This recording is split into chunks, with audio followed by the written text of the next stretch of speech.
4 city senior staff present, either in person in the city council chambers or via Zoom. We will review, discuss, conduct Q&A, and come to consensus on the fiscal year 22 budget.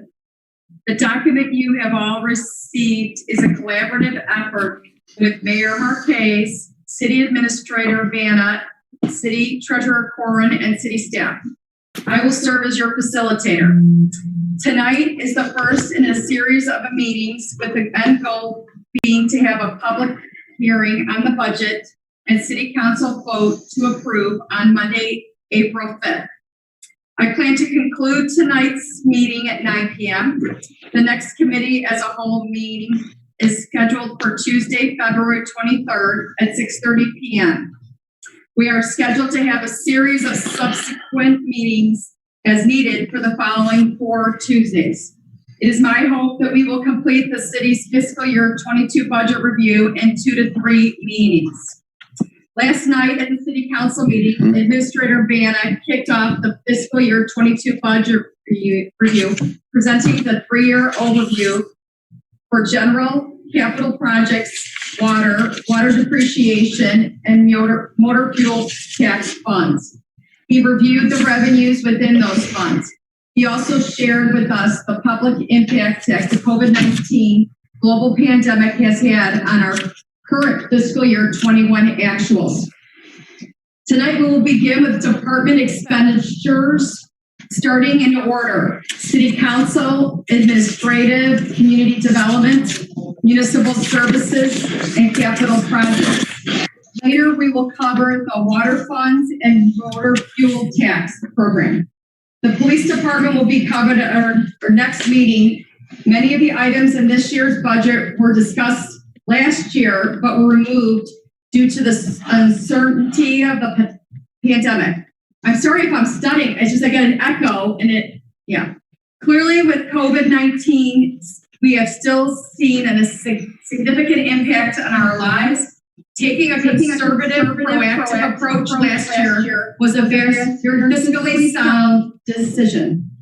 All City Council members received copies of the fiscal year 22 budget, along with summary pages and supporting documents. All of this information has been published on the City of Darien website. These meetings are being broadcast on DCTV Channel 6 and will be available for viewing on the City of Darien website and the YouTube channel. Mayor Marquez, do you have anything to add? Thank you, Alderman Sullivan.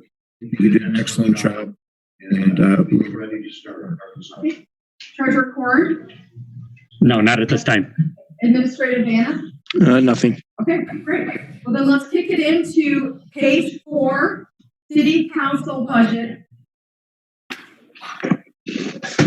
We have the overview page, and then we have the City Council summary.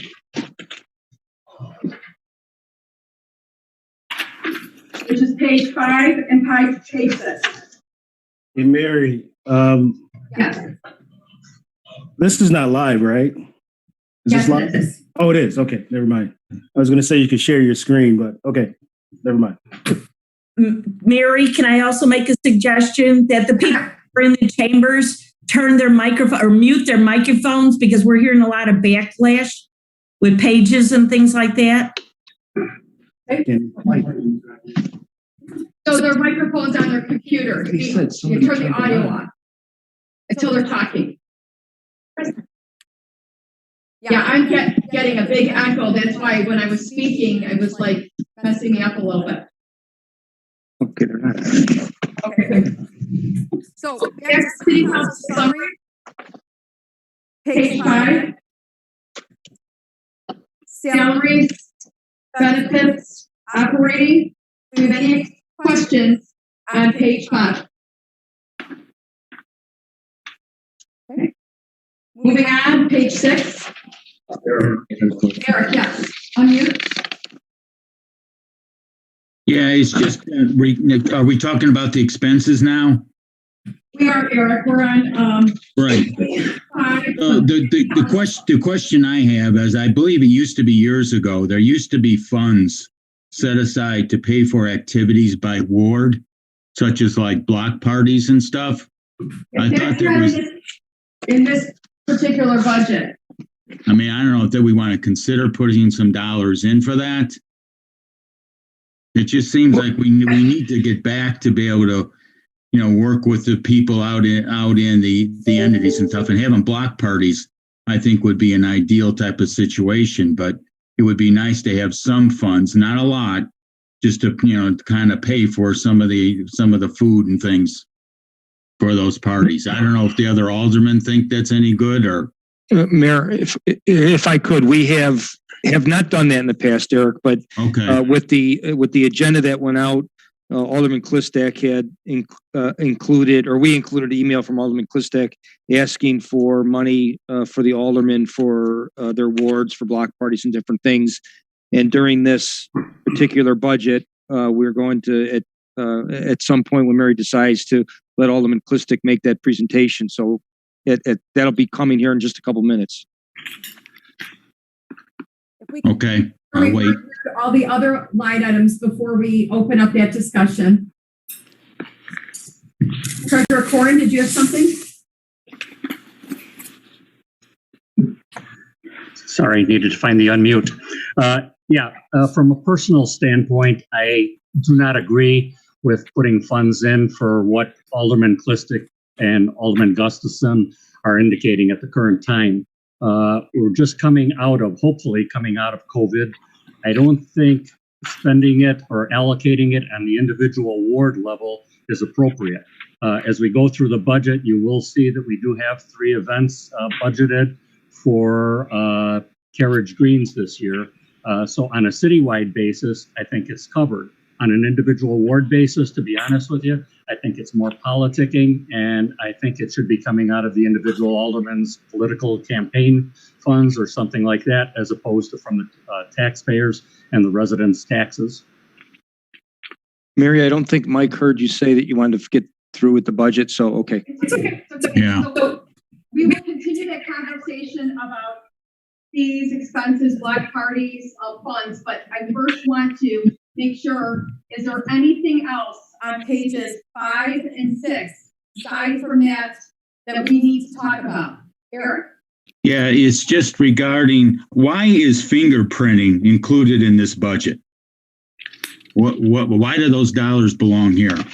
Well, that's typically if there's liquor license applications, which happens, or change of management. But we do recoup those fees. Yeah, but doesn't that belong somewhere else? It just seems like it's out of place sitting here. Well, it's administered through the clerk's office, so we've always just included it here. We've got an administration budget. Why wouldn't it go in there? Because it falls under the clerk's office, which falls under this budget, city council. I mean, I just don't like my dollars being spent on that. Well, how do you feel that they're your dollars, Eric, particularly? They're in my budget. But Brian Vanna already indicated that money gets recouped. Well, I don't see the recoupment on here, then it should be 0. Well, we run the expenses through the bill. So somebody else gets the revenue and I get the expense? What's all the general fund, Eric? I'm not sure what. But then this should be 0. If there's revenue to come, then it should come back against this $1,000 within this specific budget. Then you would have to take it out of the revenue side as well. That's fine, as long as it doesn't go in here. I'm just, it's just a pet peeve of mine when I have stuff in my budget that really shouldn't be there. There are a lot of items that are in the budget in various places. For example, the police special service, that's allocated an expense item, even though it's reimbursed, comes back through general fund revenue, just a way of tracking those, see what those expenses are. I also believe we should be looking at the entire budget. Every category is ours. Well, yeah, but it's this one is specific to the city council. So this is ours. If I'm not going to get money to spend on block parties, I certainly don't want fingerprinting in my budget.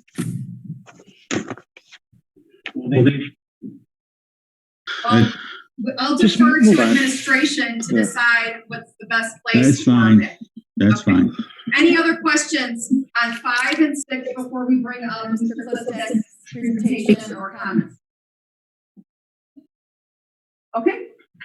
Alderman Clistic, the floor is yours. Thank you. The last couple years we haven't had Darien Fest, and then with COVID-19, there's community events that have been canceled. Research has shown that building trust between your residents and city officials, and especially police department, is really important. So when I have these block parties, I bring out the police department, the fire department, and we have community engaged. I support doing the other items as well for the community, that the concerts and some of the other items. But block parties, you're sort of one meeting with government officials, especially police. So a police officer comes up, rangers get to meet them, you residents get to meet them, get to build that relationship. And why that's important is when something happens, you want residents to call 911, see something. When you don't have that relationship, they might be hesitant. Oh, I don't want to call police. I don't want to get involved. It's going to be such a hassle, right? And then things happen. You're like, well, get to this point. Well, how no one's seen this happen? Well, by building relationships in the community, by having the police coming out, by spending $1,500 per ward, having a joy house, having some hot dogs, and having the police department come out and build that relationship is really important. I have a lot of sisters that can go to other events. So being able to come out of your house, talk to residents, talk to, Nico, our police dog, and know where their tax dollars are going, it's important. So that's why I believe putting that in there is important, especially since we have Darien Fest and a few other items as we did before. I'm also open to any other community engagement that else has. I know Mayor has a couple items in there that's really good, and I support those. So that's all. Requesting $1,500 per wall. Treasurer Corn. Thank you, Mary. Alderman Clistic, there's nothing preventing you from continuing those activities. Like I said, I'm not discouraging you from that, and the police could still be welcome to come and participate in all of these. From a personal standpoint, I don't believe it's the taxpayer's responsibility to fund these things. Again, to me, it seems like more a political trying to get the vote out type of thing. Again, those things can be paid for from your political action committees or wherever else. They can just be everybody bring a salad and a dessert to a particular party, and I'm sure the police would still be happy to attend that. I don't think it requires city taxpayers to spend $1,500 for money when we're trying to preserve the money for the real necessary things like the police, our police coverage, our great municipal services, the snow plowing, and all of that. Alderman Gustafson. You could say that about these functions at Carrots Greens, that they're political. Let's not go down that road. The difference therein is it's participated by the entire city. Everyone in the city is eligible. That's correct. Whereas you're talking about Including local block parties. If you decide to have a block party and Alderman Vaughn doesn't decide to have a block party, that's giving you an advantage that he may not necessarily have. I totally disagree with that. It's important for the police to get to know the people within that specific community, and you can on an overall basis. You can I've been to these functions. You can for a total citywide. And first of all, there's not that many. A lot of people can't make it, can't show up. Okay, the block party is in their neighborhood. Okay, they're going to show up in their neighborhood, and the police need to be there and see the neighborhood. Not see it from a total basis and stuff. And be honest with you, I think this is up to the alderman to vote for. Okay, I agree, but I'm entitled to my input. And there's nothing preventing you from spending $200 of your own money for putting together that particular. And there's nothing wrong with me voting for to put those dollars in the budget either. That's what we're talking about tonight. But I think it's important for the residents to know. I can easily find money to pay for that out of the rest of the budget. Guys, come on. Let's hear from the other aldermen. We have a suggestion from Alderman Clistic. Let's hear what other people have to say.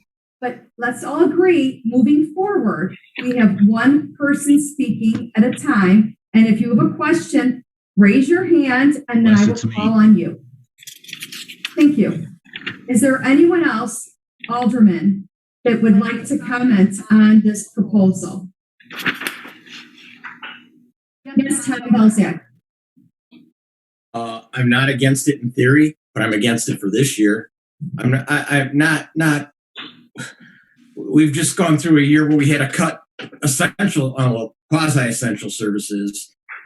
Certainly not this year. I wouldn't be in favor of that. And if we were going to go forward with something like that, I think it would need to be specific, not like a lump sum to figure out what you're going to do down the road. If you want to have a traveling, I'm drawing a blank on what the name is that you for the police or in community park with the fire engines and everything. I can't remember what the exact name is. National Night Out. Okay. If we want to do those per ward and have them set in time and have it controlled by the city and not by the particular alderman, I think that would make more sense. Because I do agree with Treasurer Corn to some extent. It is kind of like me or anyone else taking advantage of a situation where we're going to use our incumbency in the event we are running for something. Again, in theory, I think it's a really good idea to have police communication with the citizens. However, I certainly don't want to spend taxpayers' money this year. We can redress it next year. But I think we need to have a plan. If we're going to do it, I just don't want to just give a blank check and figure out what we're going to do down the road. Alderman Vaughn. Yeah, I'm not opposed to it either. I agree with Belichick as well. There needs to be like a strategy in place. But when we did the survey back in, I can't remember, it was late last year, I think 56. I think the city council had a 56% approval rating, and I think this would be important for community engagement based upon just that survey that came back to say that we had a 56% approval rating amongst the city of Darien. So I think community engagement is important. I agree with Belichick. It's got to be thought out a little bit more and provides more details to it. But I think it's very important that our constituents get to know us, and I think our presence reflects the presence of Darien. So I think I think it's important to do that. So thanks. And I have Ted Sauer or Joe Kenny. Joe? I pretty much stay in touch with my residents with a little social media, answering phone calls, answering emails. I don't believe we should be spending money on it. And to Alderman Belzak's point, especially during this time, especially last year, we cut some things out of the budget. I believe that we do have a national night out for our whole entire city to meet with the police if that should happen in August this year. I know it didn't happen last year, but yeah, I'm totally against earmarking any money per ward for any social gatherings. Alderman Sauer? 7 years ago, we turned around and we cut the budget for even candy for 4th of July, and the aldermen have turned around and been paying it out of their own pocket. I believe you want to have something like this, they should pay it out of their own pocket. I am willing to talk about it, something maybe we should talk about during goal setting, what we should be paying for. But Alderman Belzak, I think you hit it right on the head. It's something that we should not even talk about for this year. Okay, so I'm going to just try to get a consensus. If this is something that should be added into the budget this year, I written down seems to be in favor and against. But I think I just want to get a show of hands. So for those in favor of adding this expense, $1,500 per ward per alderman to cover community engagement. In favor, raise your hand. So I got Tom, Plistic, and Eric. And are you raising your hand, Alistair? Are you talking about this year or this year? To put it into the budget this year. So just Eric, you're muted. We putting together a budget for the next 3 years. We should include this in here, shouldn't we? Eric, we're doing the budget for next year. 23 and 24. Well, you got 23 and 24 on this. Hold on a second. I have some things. I'm them? If we don't add it for 22, I've got columns here for 23 and 24. Shouldn't they go in there? Eric, those are forecasted amounts. We are budget planning line item. Well, why don't we? Yeah, but we still got them here, so we won't forget about them. Why don't we just add? Why can't we add them to 23 and 24? We are adding line items for next year only. Well, then we lose track of this stuff for future. That whatever. That doesn't Well, make it's sense. up to you to remind us that you wanted it to be put in the budget. I've never done a budget that way, but that's okay. Okay, one more time, so we can move on. Who is in favor of adding this into the fiscal year 22 budget? Raise your hand. Tom and Eric and Lester. Okay. Opposed? Okay. So it will not be added into this year's fiscal year 22 budget. I'm going to move on out of city council unless there's any other questions. Just bear with me. We've got, a different setup with this year and trying to work into the space. Okay. So next up is administrative department budget. Page 7 is the summary. And turn to page 8, which is the administrative department summary by line item. Expenses. Is there any questions on page 8? Eric.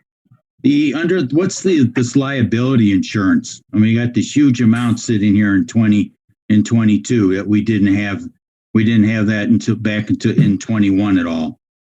That is our premium for our property and casualty insurance program through IRMA. This past year, we used money that we have on funds with IRMA to pay for the premium due to the COVID and the cutbacks. So for 1 year, which is the current year we're in, we did not budget for that and use those reserve funds. And we're back to using our own funds for that premium. Okay. Hold on 1 minute.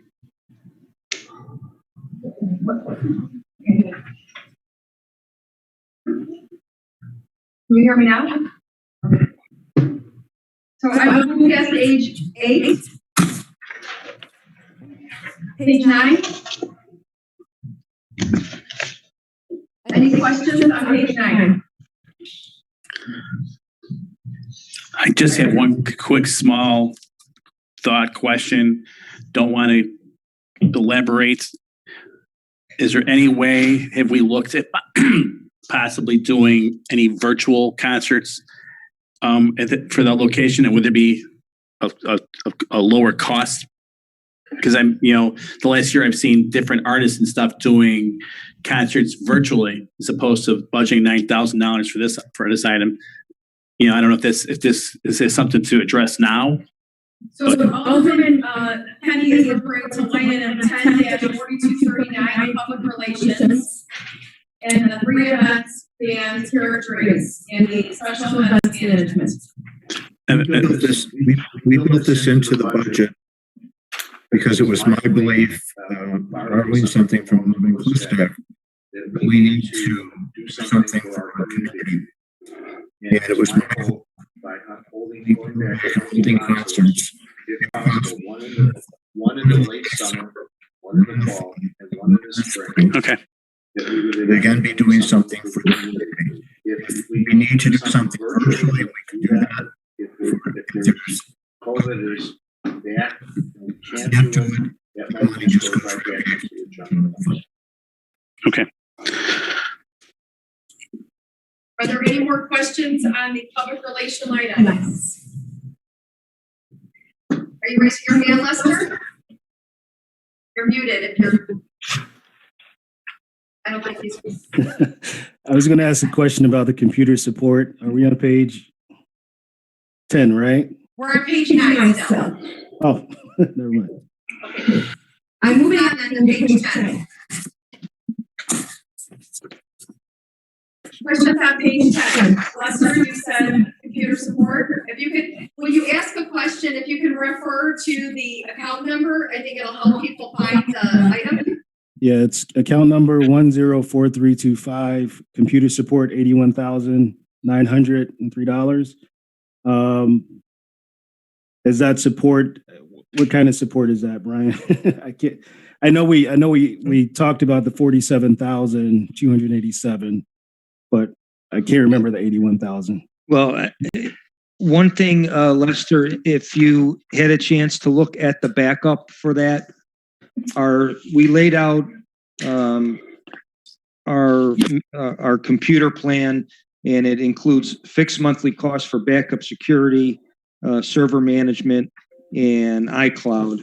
But the specifics of it are all in backup to the packet. So if you 24.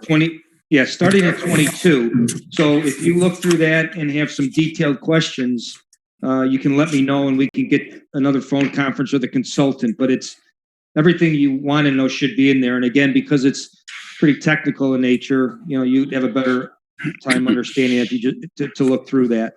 Okay, great. Thank you. Thanks, Lisa. Any other questions on page 10? Just one quick question for line item 4325 as well. Obviously, we're using Zoom. Is the fee for Zoom anywhere inside these line items? And if it is, will we be paying that again? And did I miss it? Yeah, Zoom we have under dues and subscriptions 4213. Where is it? That's the prior page. It's included. We have under books publications on 8. So it's just lumped into that $500. And how much is that, Lee? $14 a month. Okay. All right. Thanks. I just want to make sure it was in there. That's all. Okay. Thank you. Any other questions on page 10? Any other questions on the administrative department budget? Okay, we'll move on to community development.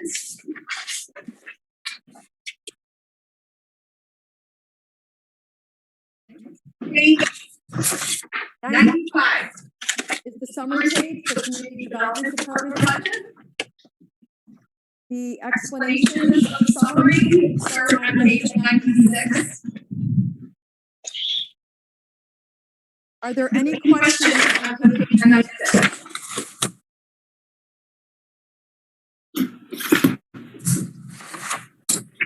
I do. Mary, I'm sorry. I do have one question, and I'm not sure where we'll be putting it. There is a proposal to put in a new code enforcement officer in the works, and I'm not sure would that be in the community development budget? If that would be, yeah. Okay. You tell me I missed that? I did all the way to the bottom. I'm sorry. Okay. All right. Thank you. Okay. So page 96, any questions? Page 97. Eric. Yeah, Brian, can you go through the calculation for the Walmart and Home Depot rebate, how that's done again for me? Sure. The Home Depot's very straightforward. It's was approved in February 2013. First payment was in 2015. It's an 11-year agreement, and it's a fixed fee for 9 years, where we're rebating $68,000. And then for the last 2 years of the 11 years, we're rebating them $69,000. So this ends when? I'm sorry, when does this end? 26, I believe. Right. Oh, okay. Okay. Yeah. So out of it still applies throughout our 3-year budget. And then the Walmart, basically it's an annual calculation. So everything over what we say is the base sales tax that's produced by Walmart at the time of the agreement, which is approximately $882,000. So basically, every year we get sales tax information, and we rebate back to Walmart everything above the 882,000. And that was approved in 2012. And for those who weren't around at the time, we were faced with serious threat or discussions with Walmart that they were going to leave the community for a super center. And the staff, primarily Dan, really reached out to them, and we were able to keep them, and they updated to a super center, superstore. Right. And also the Home Depot had agreed to a 10-year extension on their lease in order for that incentive. So we're keeping a majority of that sales tax money, but it did, we did agree, the council did agree to those in order to keep those establishments. Does this have a termination date? I'm sorry if I missed that. No, Walmart is a bit different because it's, Mike is better at explaining it, but it's basically a calculation that will go on for a long time. Okay. Go ahead. I'll let Mike explain it. Yeah, essentially, it will probably never get paid off. The reason for that, the incentive was $2 million to Walmart and $2 million to the developer. The $2 million to each compounds at a rate of a little over 8%. So just taking the 8% on the $2 million, you can see the $2 million is growing by approximately $160,000 a year before it gets worked down. So it may get paid in some point in the future, but it is way far in the future. Okay. Oh, Thank you, Mike. we did protect our base where we get whatever we were getting prior to their upgrade to the super center. Alderman Quistis, did you have a question? Yes. So during the pandemic in the last couple of years, you mentioned we got a super center, and that's great. But what I'm trying to understand is, so we're stuck at 882. Inflation goes up, cost has gone up. Walmart has received more business during the pandemic. People are buying combs and other stuff at Walmart, but the city of Darien's not getting a bigger share. Walmart's getting a bigger share, correct? So we're stuck at 82 forever, but yet the rebate they're going to be getting back is significantly more, growing and growing, correct? Is there any way to improve on that to get a little bit more back, or is just sort of stuck there? And well, the more they get back annually, the faster the payoff is back to them. But in terms of renegotiating with them, no, there's no alternative. Their threat was to close down. And when they closed one of their stores, they own the real estate. You would have had a vacant big box there for who knows how long in the future. I mean, have we ever approached Walmart to co-sponsor one of these events like a Carriage Greens and have them be able to put some money into the pot? I think they'd probably be very open to doing something like that. They've done stuff in the past for us, contributing certain trinkets, if you want to say, but never to that level. I'm sure that they would be more than happy to partake in the community as far as those types of events. Yeah, I think Home Depot would probably be very willing to do something. They typically are more about providing product versus dollars. So, Shower, I think you had a question. I was just going to say that when we were doing the research for this, when we were considering this, we did the research for every Walmart in the Chicagoland area. And from what I remember, at least every city had given something back to Walmart to either retain them or to get them to come there, from minimum of $2 million. And I want to say it went all the way up to $12 million. So for us to give a rebate for Walmart is standard operating procedure for them, just to let you know. Yeah, back then, when we were going through this, everyone was on the council at that time, the idea of Walmart going back for 5 years and not having anything there would have led to the death of that shopping center. But there was a big article in the newspaper that basically said Walmart was holding municipalities hostage by telling them they were going to move if they didn't get an agreement like this. And we had a lot of controversy over that. A lot of people that were upset. They thought we were capitulating to March demands. The fact of the matter is, if Walmart would have walked away, they own the property, as Treasurer Corman said. That site would have gone black. They would have boarded it up. It would have gone black. And Walmart doesn't do anything with a store like that for 5 years. So for 5 years, you would have had a boarded up facility on the property.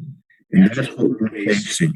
And there was a very real possibility they were going to go over, I believe, to Zoofield Toronto, and they were going to build a super center over on that property. So that's what we were faced. A lot of people weren't on the council at that time. I realized we were looking at the loss of all that revenue. So we did agree to this, and at this point, it doesn't sound as advantageous as you would like. But back then, it was a wise decision on part of the council because of what it's still producing the state. I talked to mayors today who don't have big boxes in their community, who don't have Walmarts, Costco's, Jewel Food Stores, Home Depots. Mayor, we're not hearing you. Their revenues are really down. You hear me? Well, I'm not on mute. Okay. I'm sorry. I'll end. Okay, Brian Vienna, you had raised your hand, and then I'll go to Mike and Eric. Just a point to follow up on Alderman Gustafson's point about Walmart maybe chipping in. I do not, nor do I permit any of our staff members to approach local businesses for donations of things. I don't like the look of that. I know it can be done very innocently, but it seems like the government who regulates the business, regulates the liquor sales. I don't like us going to the businesses. So that's just my input. And we have not done that. Again, we have gotten, I think, small grants years ago from Walmart for an anti-drug program or things, but we don't go out soliciting. Thanks. That's Mike Ford. I just wanted to address Alderman Klistic once more. In terms of renegotiation, when we were originally doing the agreement, we did try to push back on their demands, particularly the 8% compounding. And it was basically take it or leave it deal. And we didn't want to leave it at that point. Thank you, Mike. Any further questions, or can we move on? Tom Clifton. Thank you. This was a suggestion brought from somebody else, actually an attorney, to give us something in our back pocket. But have we looked at passing an ordinance that you can't leave the building empty, so you don't lose that negotiating? So as the mayor said, he brought a point to leave that building empty.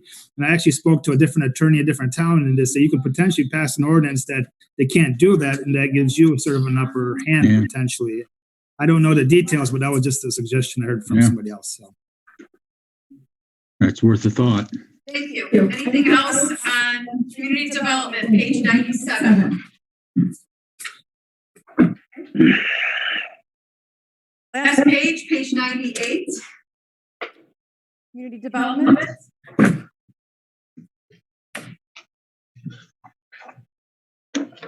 Yes. Yeah, I'm sorry. You went too fast for me. On 97, in regard to the code enforcement officer, I know we passed it at municipal services, and obviously we think that's a good idea. Are we budgeting an increase in fines, or do we anticipate not that it pays for itself, but that it brings in more income based on the fact that we have a full-time code officer? No, I didn't change revenues. With a full-time code officer, we'll probably get compliance before we get to court and have fines assessed. So it won't be that way in every case, but I know we have used Karen Byrne, who we're proposing again to really increase hours. And a lot of the things she is just able to get compliance on without additional fines or things like fines through the courts. So no. Any other questions on that? Any other questions on page 97? Last page 98. I have a consensus to move Forward on all of the community development department budget. Okay. Moving on, we are skipping the police department, which is sequentially next in your packet. We will be doing that next week. We'll start off with it next week. And we are starting in municipal services, streets engineering budget, page 104.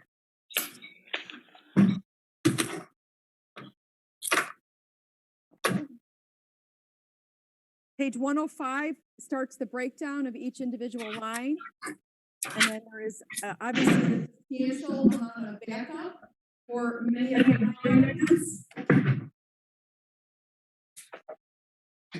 Yes.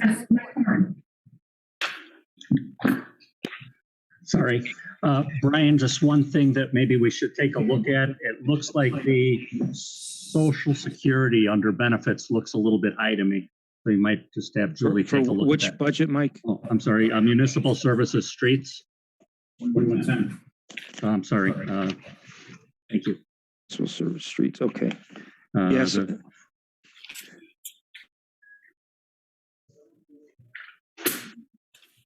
Which one? Oh, Social Security. Social Security, it's showing 65,920. Yeah. Social Security is about 6.2%, but I know you guys allocated that. We allocated, so that might be the reason, but I will check that. Yeah. And one other item, if I can backtrack to page 104.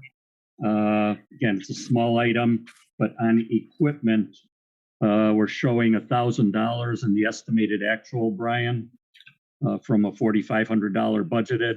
We're already at $5,300 through January. Okay, noted. That's it.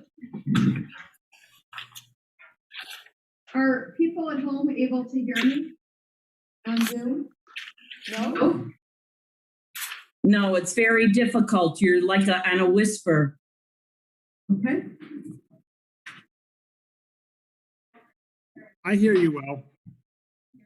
I hear you good. What, Lisa? You can't hear me. Okay. Do you want me to take the thing? Can you hear any of us? Now I can hear you. And they're not talking in this room. Can you hear me? Yes. You guys need to mute when you're not talking here in chamber. Mm-hmm. Okay, so is everybody muted in chamber but me?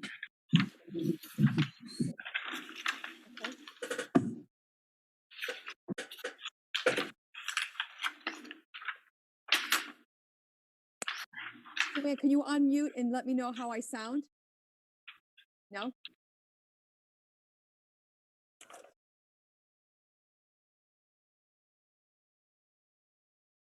How's this sound? Is this any better? I hear you. I'm Barely hear you. all the way up on this. Is this any better? Eric? Not really. Muffled. Muffled. You're loud now. Okay. Do you think if I took the headphones off, it might be better?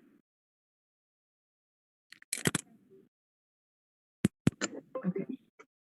How about now? Okay. That's better. Skip the headphones. Okay. Love technology, don't we all? We can't live with it. We can't live without it. Okay. So a little better now, right? Okay. So we are on page 105. Mike, were you completed with what you wanted to talk about? Okay. 106. Page 106 under Municipal Services Streets Division. Mike Corrin. Just about 8 lines down, there's a amount for $40,000 for. Mike, you're muted. Thanks, guys. Got to retrain me. About 8 or so lines down, there's an amount for $40,000 for sanitary sewer install, Dan. I know that's for the hookup to the sanitary sewer for public works, but it says that the back up to this says it's to be split with, I believe, Sterling Bay, the developer. Is the $40,000 just our half of it, or should it be $20,000? No, that's probably a typo or carryover from last year. Originally, they did contribute to a certain amount, and they did give us certain funds, but that $40,000 is an allocation there for the sanitary sewer for public works, and the rest should not be. The rest should be stricken. So this is just our share of it. That's correct. Thank you.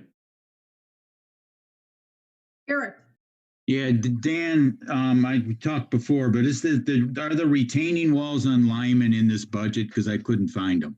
You know, I just went through the budget, and they were in capital. It appears that there was 2 sheets, so I'm going to reintroduce that into the capital. Okay. 2 projects that, for whatever reason, just got omitted or didn't carry through, whatever the case was. Okay, I'll let you add them later. Okay. Anyone else? Questions on page 106? Tom Klistek.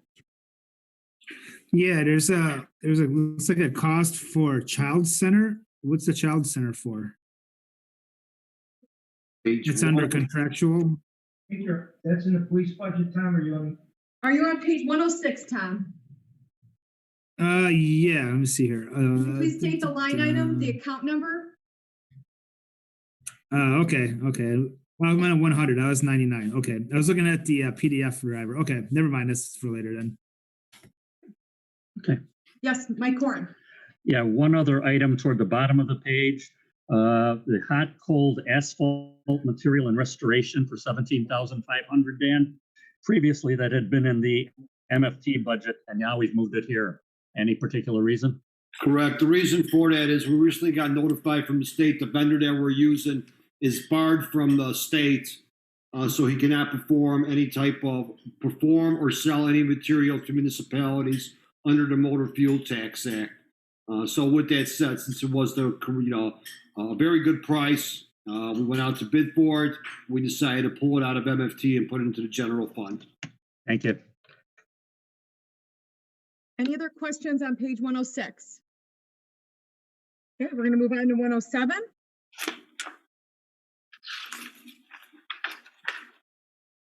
Mike Corin. Sorry, me again. Okay, no apologies. Account number 304269, part-time shirts. I know this is T-shirts that we buy for the part-time summer help. Last year, we deleted that item from the budget, but this year, my understanding is we do have the part-time summer help, but we don't have anything allocated there. Okay. So that'll be $500 added in? Thank you. Okay. This year we are. Brian's muted. We can't hear him. So we will add that back in because this year we are proposing again to add summer workers to the staff for a lot of the summer duties. So we will add the shirts back in. Will that be considered discretionary? The part-timers. The part-timers themselves are certainly discretionary. And the shirts then? We don't have the salaries for them broken out in the budget. I have it broken out on my spreadsheet. So the shirts and the summer workers will be discretionary. Okay, thank you. Any other questions on page 107 or about summer part-time workers? Okay, moving on to page 108. Yes, Mike Corin. Again, Dan, at the top of 108, the second line item, 75th Street landscape irrigation, phase 2. Last year it was shown in the 2023 budget. Are we just moving that forward? My thought process was, since we did not do the first phase last year and consider the amount of landscaping that's been installed, that we would move forward based on phase 1 and come back with a report to City Council asking consideration for phase 2 if everything works out the way it should with phase 1. Any other questions, Mike? No. Any other questions on that item? Okay. Any other questions on page 108? Okay. Moving on to page 109.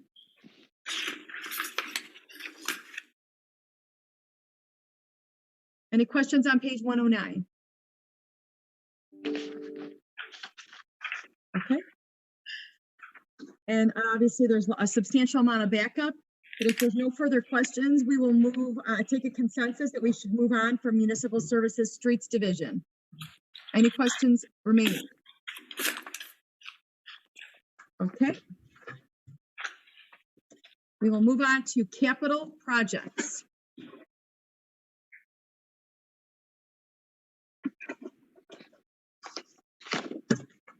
Capital projects, page 208 in the packet. The summary page and the budget breakdown starts on page 209. Starting with stormwater ditch projects. Brian Vanna. Were you raising your hand, Brian? Yes, I'm sorry. I thought I was muted. I'm not muted. As Dan mentioned a few minutes ago, there are two projects that are not showing in the capital improvements. And one is the Bailey Road project by the church. And secondly are the retaining wall project on Manning Road. I think what the best is to do is to go over all these projects that are here tonight. And as we do our second budget meeting, we can include those two projects, which the Manning Road retaining wall we did budget for last year and is in need of replacement. The church or the Bailey Road might generate some additional discussion, but we just don't have the backup in the packet. So either you can have Dan go over tonight or we can hit those two projects at the next meeting. Okay. And do we know what the cost is for those two additional projects? I have the cost, Brian, if you don't have them. Yeah, go ahead, Dan. Thanks. Okay. Bear with me here one moment, Mary. No problem. The Manning Road retaining wall is $80,000. Again, that was a project that was on the books last year. We actually had, there's two sections of wall. One's referred to the north, the other one's referred to the south. So without further explanation, I'll be more than happy to entertain questions on that. The second one, if we recall, 8400 Bailey Road was one of erosion. Basically, it's an erosion control project. And the sum of that would be approximately $65,000. So we're looking at adding $145,000 to that line item, which would be $4815.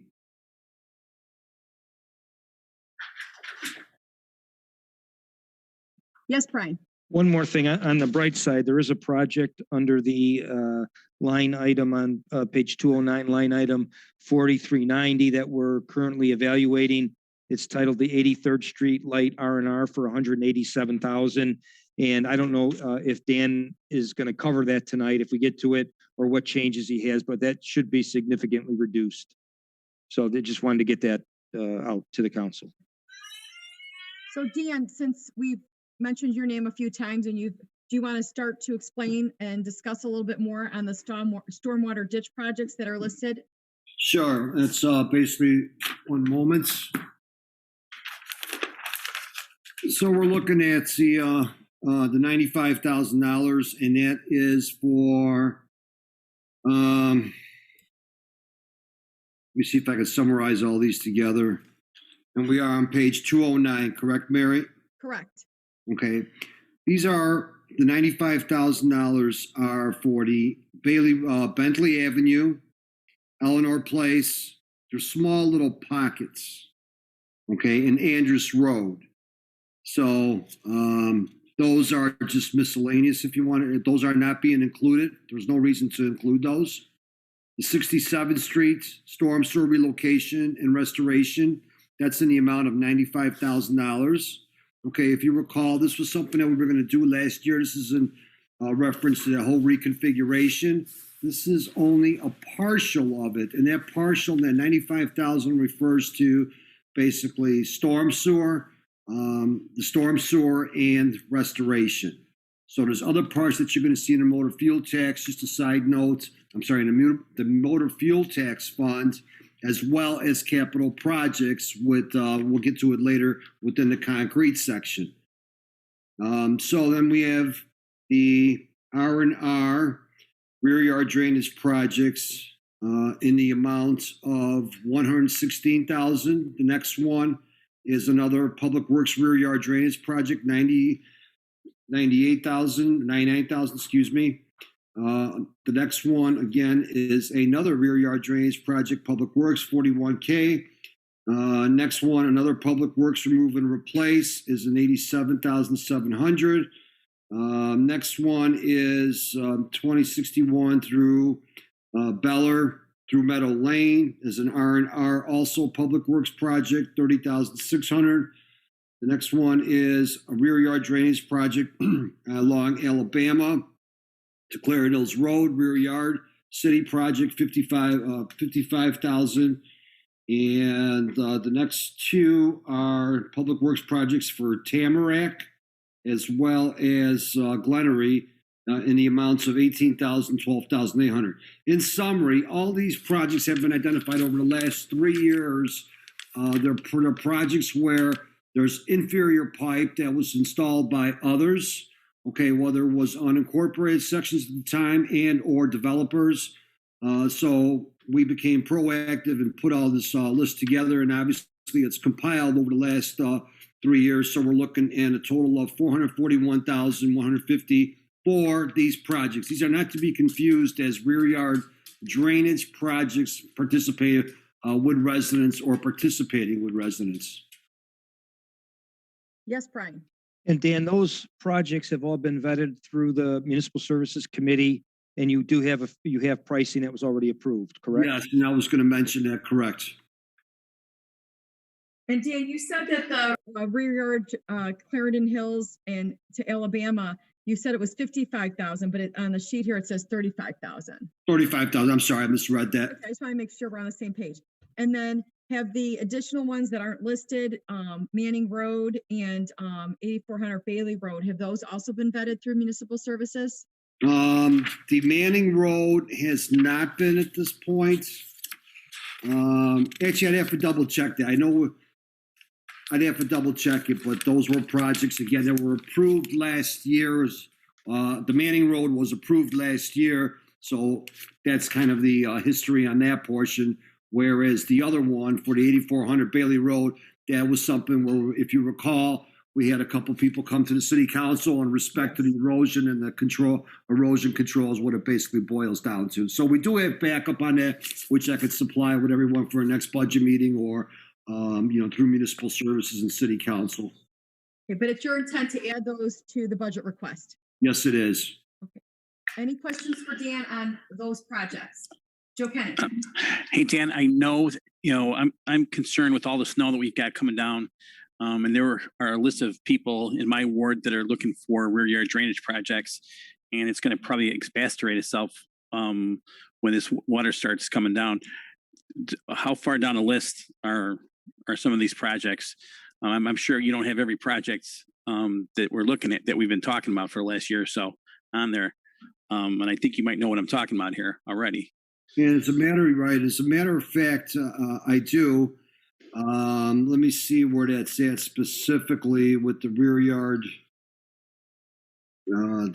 drainage projects with resident share. I believe that was back in Municipal Services. So if we need to go back to that, we had budgeted 95. Brian can help me out with this. I believe 95 without going back to it. And in discretionary, I requested an additional, I want to say, 200,000 or 130,000 without not looking at it right now. Okay. So, we've accounted for a total of 30 projects, approximately 30 projects today. Of the 30 projects to date in the budget, we're looking for the 10 to do 10. Okay, those were the top, call it the top 10 or the first 10 that were first in, first out, if you want to say. But I have requested additional funding for the other projects just due to the lag that we currently have at this point. So if there's consideration for that, we can go back and I could explain a little further on that portion. Okay. Yeah, I'm not gonna get into I'm not gonna name the project at this time. Okay. Brian Vanna? Yeah, Dan's correct. In his first submittal to me, before we put the whole budget together, he requested, the significant line item for those projects. He mentioned the number. And as I put the whole budget back and put it all together, once we had more information, I did limit it to what the council has been approving each and every year. So it is less than Dan wanted to do, but what I felt is reasonable and affordable this year. Any other questions? Tom Klistic? No, I support Alderman Kennedy and with all the flooding, additional snow that we received, and you have more residents staying at home as well, so they're more than likely going to see this flooding firsthand with people working from home. So yeah, any increase in there for rear yard drainage, definitely support it. So. Anyone else? Any other questions or comments? Mary, I'm sorry. Could I just interrupt for a minute? Yeah, please do. Is there interest in going back and putting all the projects in there? So I'm hearing two different things. So I guess I want to confirm whether or not we're looking at adding additional rear yard drainage projects or as presented with the 10 projects. And I'm thinking if you go through these projects and we don't use all the money for them and we come under budget on these projects, is there a way then going back and utilizing the savings on there for some of these projects that have been dragging along? That's up to the city council, but I would be more than happy to bring that information back. But again, if that was the case, it'd be at best maybe one project that we'd be able to do, not anything of a magnitude. Any other questions for Dan or discussion on the stormwater ditch projects? Yes, Brian. I'm thinking if you do a quick straw poll, hands up, if there's a consensus that the staff should go back and reevaluate that and bring it back to the second budget meeting, we could do that. But I think as Dan said, at this point, unless I know there's a consensus, we're not going to change anything. So I'm not sure with the council's opinion. Okay. So can I get a consensus from the council that they are wanting Dan to identify more projects and ask for additional funding for rear yard drainage? All those in favor, raise your hand. So I see Tom Belzak, I see Tom Klistic, Lester, Joe Kenny, Ted Schauer. Okay, so we have a consensus to do that. Are you clear with that, Dan? Yes, I am, and we already have the backup, so it's just a matter of Mr. Vanna putting it back into the budget for presentation. Okay, but I'm going to make a note that we need to revisit line 2535 4376. I'm sorry, Mary, that's going to be in the municipal services. Let me give you that account number. Okay. Bear with me 1 second.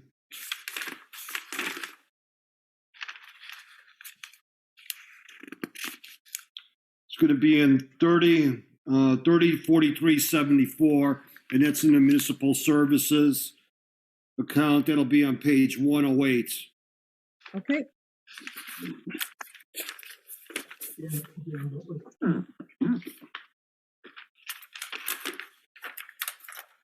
Dan, what was that extra amount for the other projects that they're talking about?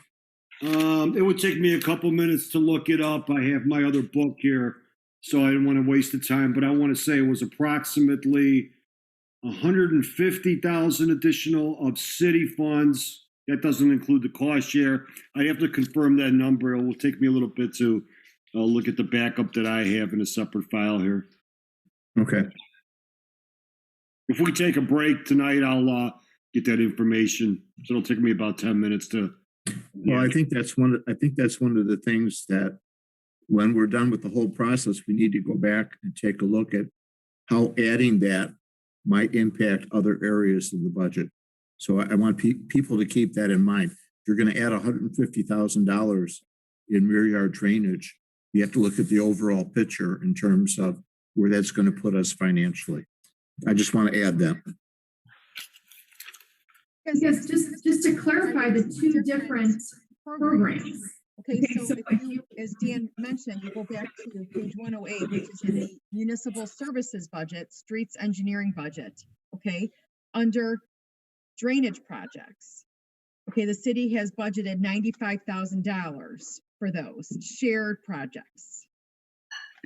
That is different than what we're discussing right now, correct, Dan? I mean, this. That is correct. That is, yes, not that is shared correct. projects. These are projects that the city would be paying for. Correct.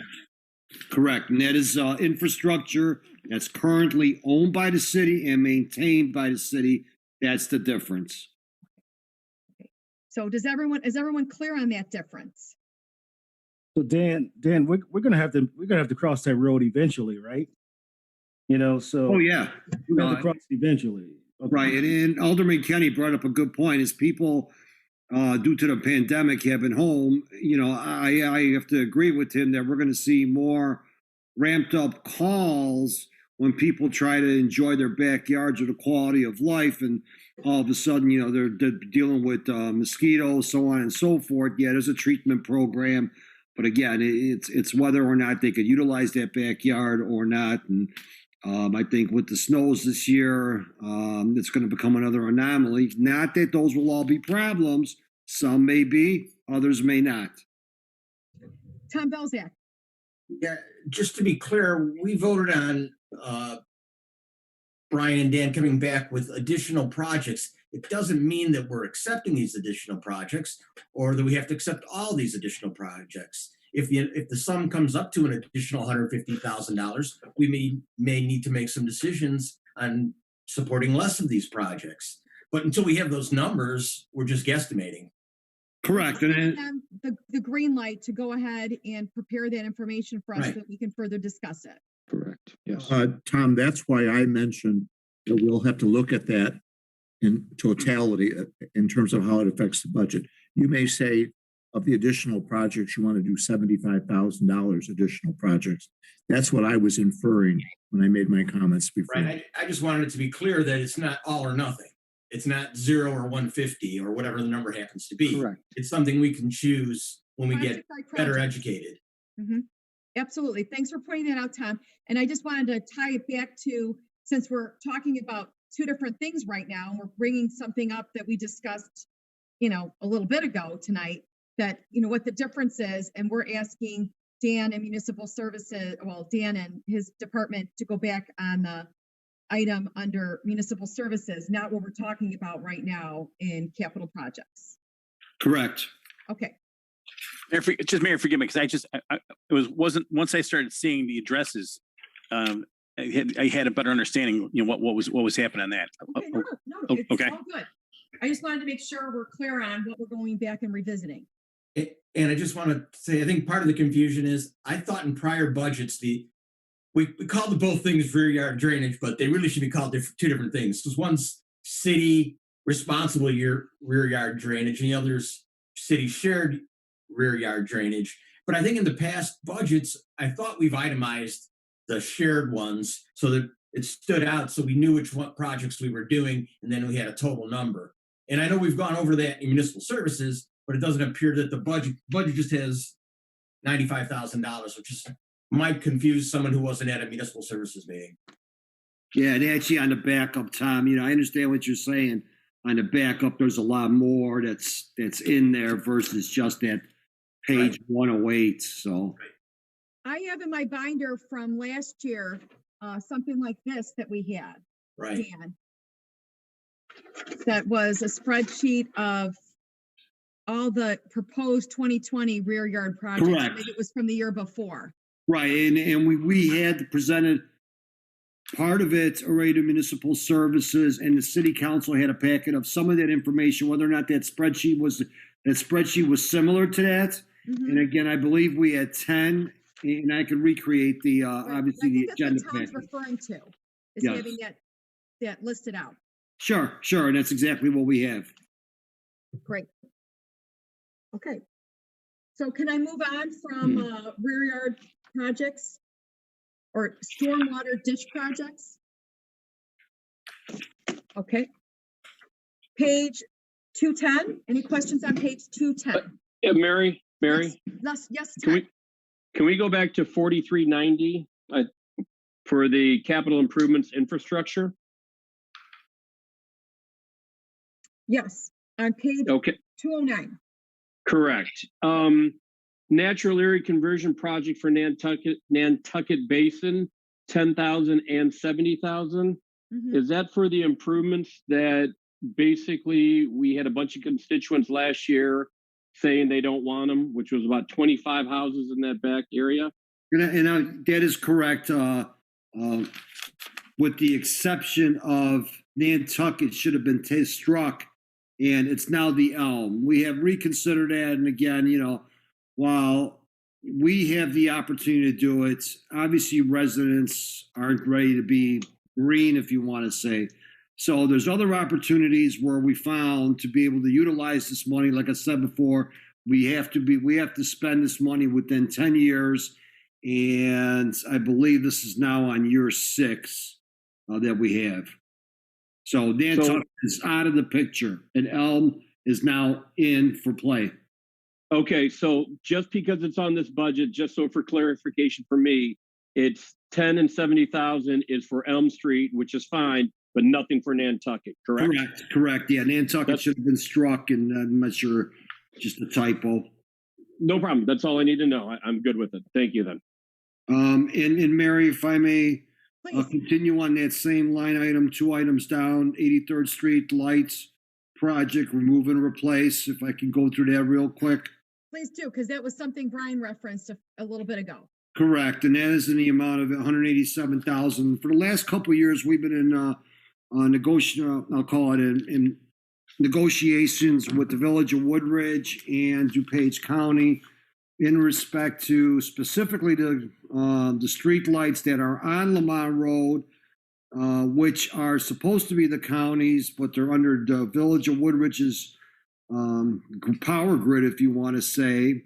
Also along 83rd Street, there's approximately 50 street lights, of which approximately are 25 are ours. The remainder is Woodridge's. Woodridge currently powers all the lights. The lights are, in my opinion, a non-standard. And in discussion with Brian, we came to the conclusion, why do we need those street lights on that roadway, and why so many? So with that said, the Village of Woodridge wants to come back and basically start charging us for power consumption.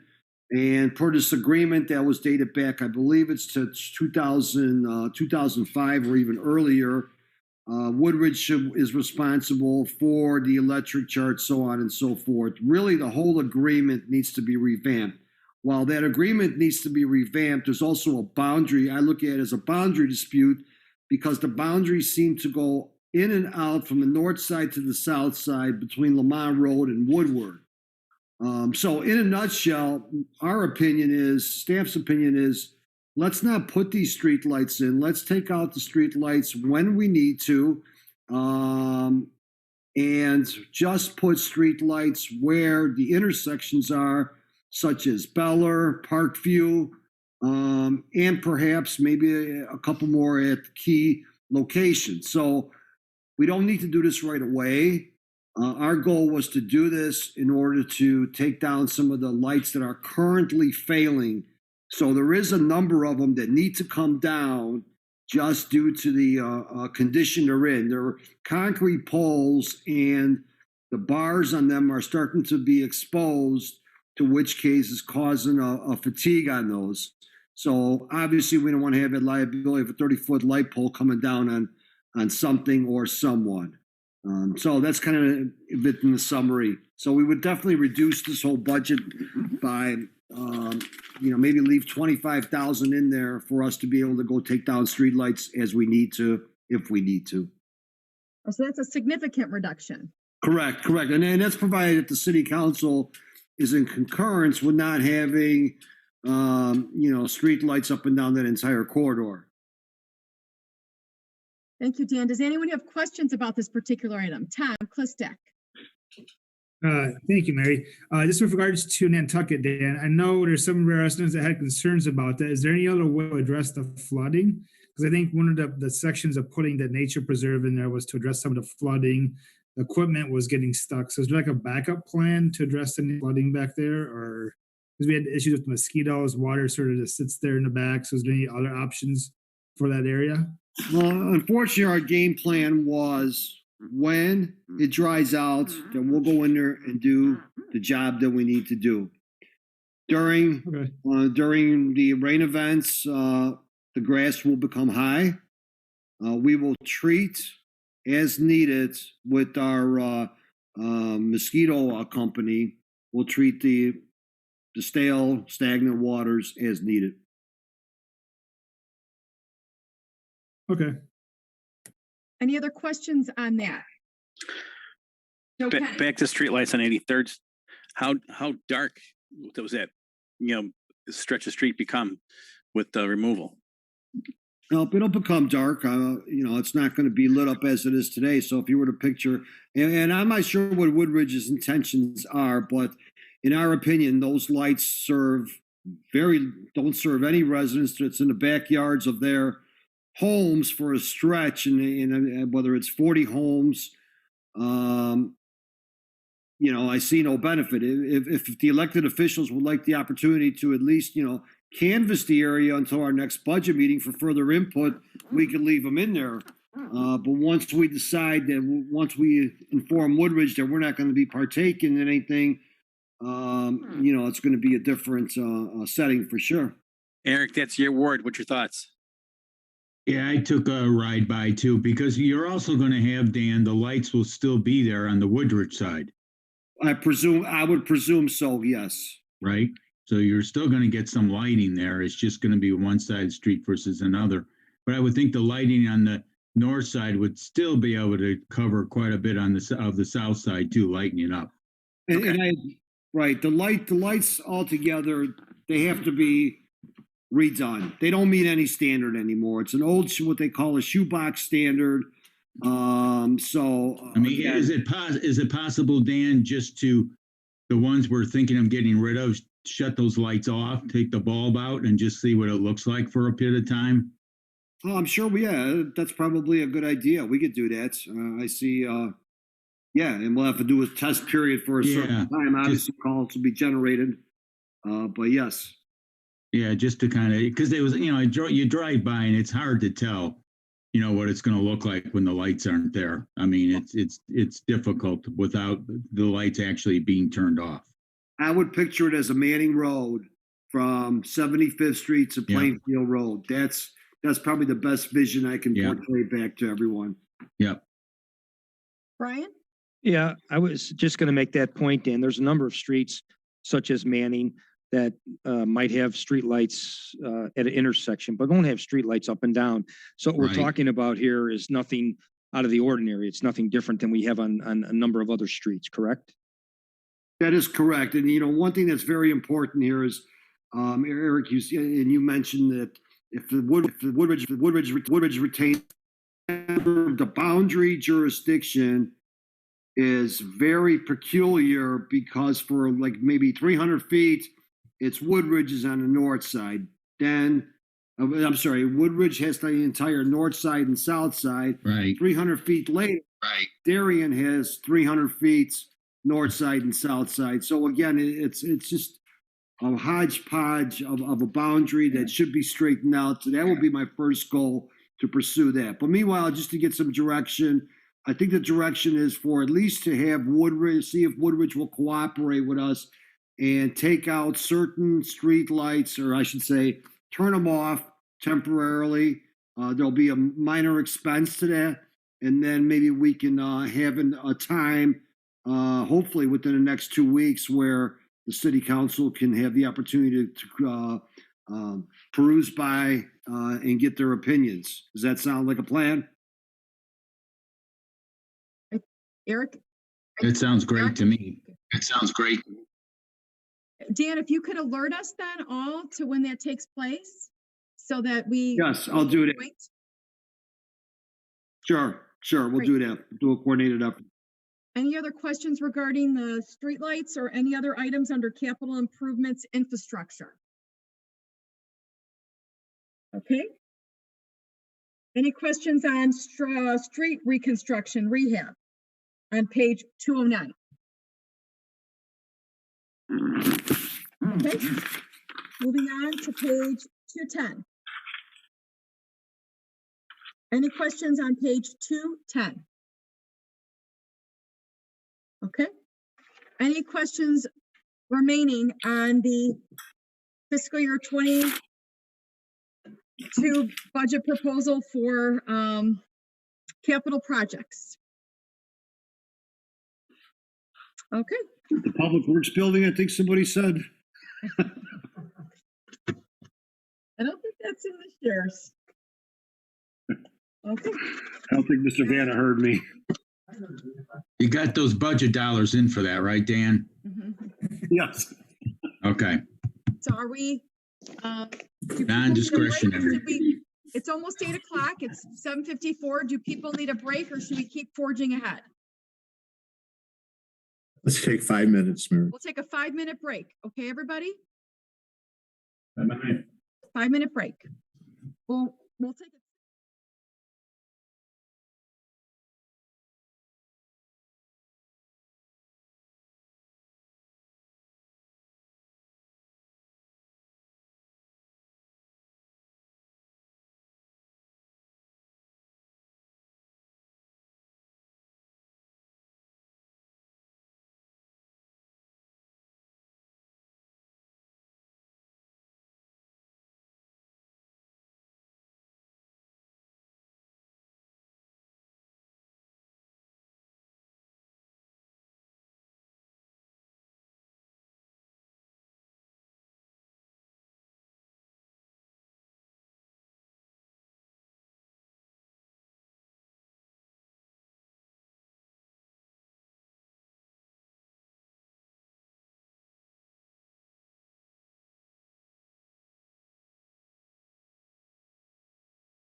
Okay, I see Dan's back end. Okay.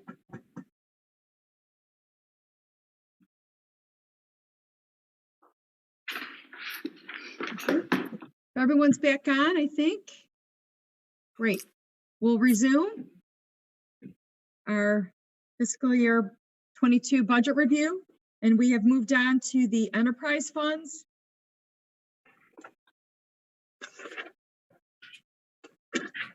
Page 276.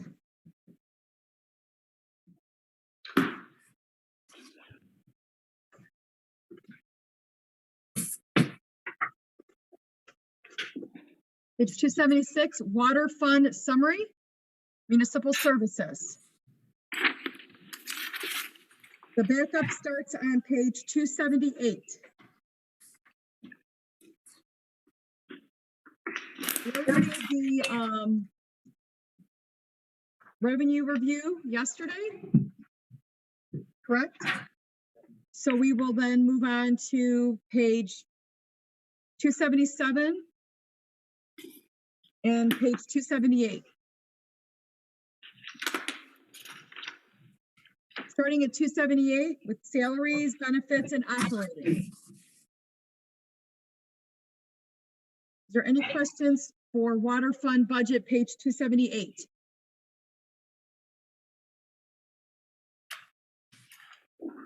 Okay. Page 279. Operating budget continued. Yes, Mike Horn. Thank you, Mary. Account number 4223. There's a category a few inches down, well, the last item in that category, sanitizing chemical sprayers, masks, gloves, hand sanitizer. There's $10,000 allocated here. There's also $10,000, Dan, the lake amount in the streets account. So the total is 20,000. Just wanted to make sure that's correct and it's not a duplication. It should not be a duplication. I know that we've taken a lot more rigorous steps with disinfectants and, with all the drivers. And like I said, right now, the protocol is that when they get into a truck, when they get out of a truck, end of the day, beginning of the day, that their truck is sanitized. Okay, yeah, I just wanted to make sure it wasn't a duplication. I'll double check it, but I believe that is correct because I know I had questioned that myself originally. Brian Vanna has confirmed it's correct, that it needs to be in both accounts, 10,000 each. Thank you, Brian. Eric. Yeah, under the last item, under 4231, tank washing. Dan, is that a one-time thing for the 3 tanks? Is that what that is? Yeah, it is correct. Yes, and then we try to do that approximately every 5 years. Obviously, it depends on the humidity that's present in the summer and how much the tanks are sweating. So, but yeah, it's time for. So when was the last time these were washed? 5 years ago? Is that what you're saying? I'd say about 5 years ago. That's about right. Yes. And I mean, is this tank washing do anything to extend the life of it, or are we just making it look pretty for a week or two, then it's dirty again? No, it'll stay clean for a couple of years. Again, it's a hypochlorite solution.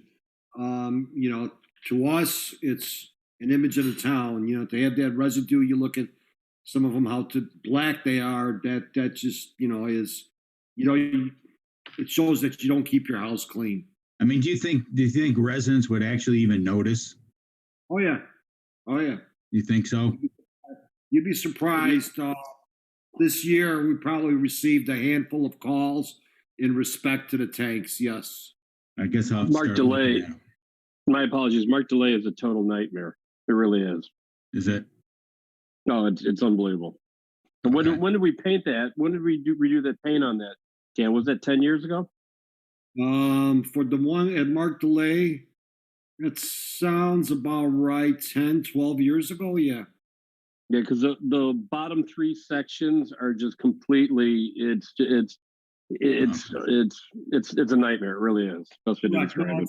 It's totally green, and again, it's just the moss is getting ready to start growing on it. Okay. So it's probably about a year behind. Any more questions on that? Okay, Mike Horn? Yeah, thank you, Mayor. Again, account 4231, maintenance water system. Second line is flat work concrete restoration, 59,525. That's an increase of $9,000 from last year, Dan. That makes sense? Yeah, it does make sense. Again, I've recently reviewed the main breaks that we had. It seems no matter how we look at the main breaks, it always tends to affect an apron area. As it affects an apron area, typically it'll affect 1 to 2 slabs, but the problem becomes is a year or two later, those one or two slabs that weren't replaced out of 4, they seem to have settled over the winter because water was underneath them, traveling at such a high pressure.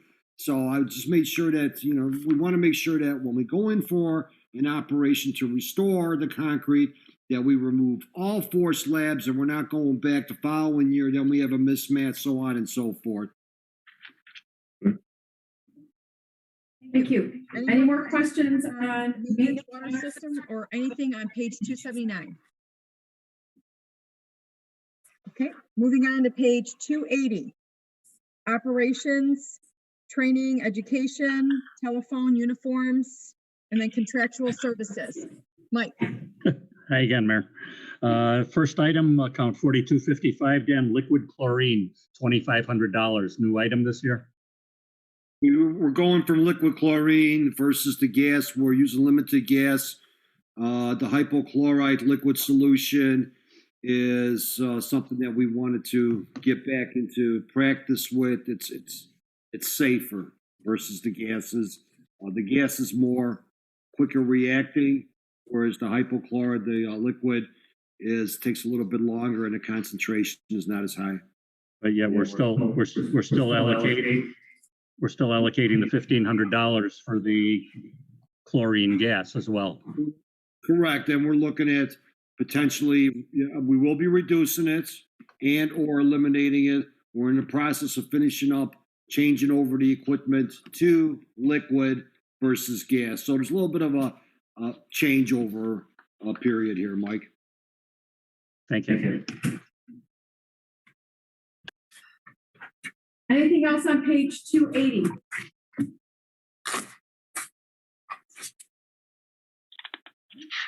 Moving on to page 281. Equipment, water meters, transfers, and debt retirement. Yes, Brian Piana. Annually, we have the bond payments that are shown in this budget because we plan for these as an expense from our revenue. You will see actually at the next council meeting a bond abatement for those 2 bonds because when they were actually issued as general obligation bonds, and we abate those because we have sufficient revenue in the water fund. Thank you, Brian. Does anyone have any questions about that? Okay. There's a significant amount of backup for all of the water department summary budget. Following, is there any more questions on the water fund budget? Okay. That being said, we'll move on to water depreciation fund budget. Page 320.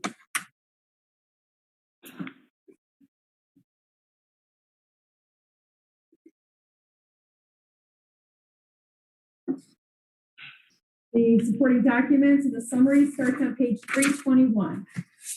Water depreciation fund, equipment, capital improvement, infrastructure. Any questions on page 321? Yes, Brian. If Dan could take a couple minutes, this is a really big project that the staff in the water department has been working on. It's a complete water meter switchover and an automated meter reading system, and we have sufficient money in the budget to do that. But as you can see, even here we're looking at over a couple $1 million. Closer to $3 million for this project. So it's important that Dan make sure the council understands this project. Sounds good. Dan, can you please explain that to the council members? And if you recall, we went out for a bond. I'm going to say, Brian, correct me from maybe 3 years ago or 2 years ago, in respect to these to the change out of the water meters. Maybe 2 or 3 years ago, again, what we did is we did a sample survey. That sample survey included X amount of water meters that were to be removed and what's referred to as bench tested for accuracy. Majority of the meters were reading under, and I don't have the statistics in front of me, but there was a significant loss of revenue for these for water that's unaccounted for.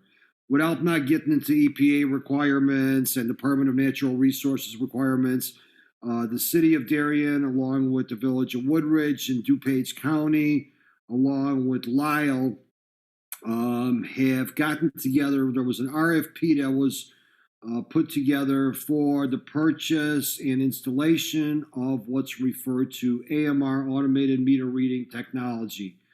Automated meter reading technology is similar to what NICOR and ComEd have recently gone to. So with these, DuPage County is we'll refer to them as the mothership, to where they would be responsible for setting up the infrastructure. The infrastructure is basically antennas that are put on the top of water towers, is the primary place that these antennas go. With that, the DuPage County would be maintain reading water meters for us, along with, I don't have all the details for Woodridge and Lyle, so I don't want to speak out of turn here, but the goal was to have all these municipalities together and to be able to collectively purchase a couple different types of water meters, whatever the municipality preferred. We were looking at the Rockwell iPearls.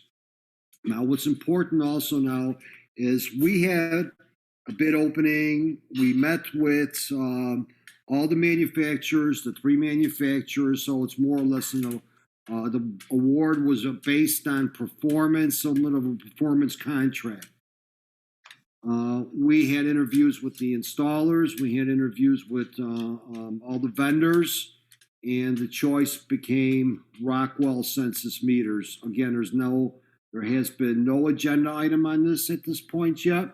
We are waiting for DuPage County to put an IGA together. We were told that was supposed to be already in our hands probably within the last 2 weeks ago. We still haven't received it.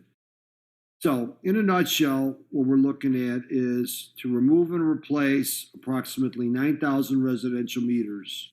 These meters are what's again referred to as automated meter readings, to where there's a water meter and there's what's referred to a remote. These remotes are woken up by these antennas that are placed on water towers. They're woken up approximately 3 to 4 times a day for a meter reading.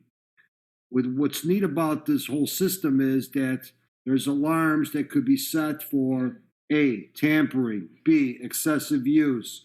And excessive use is probably one of the more important ones. You could not believe how many residents call us in a year's time.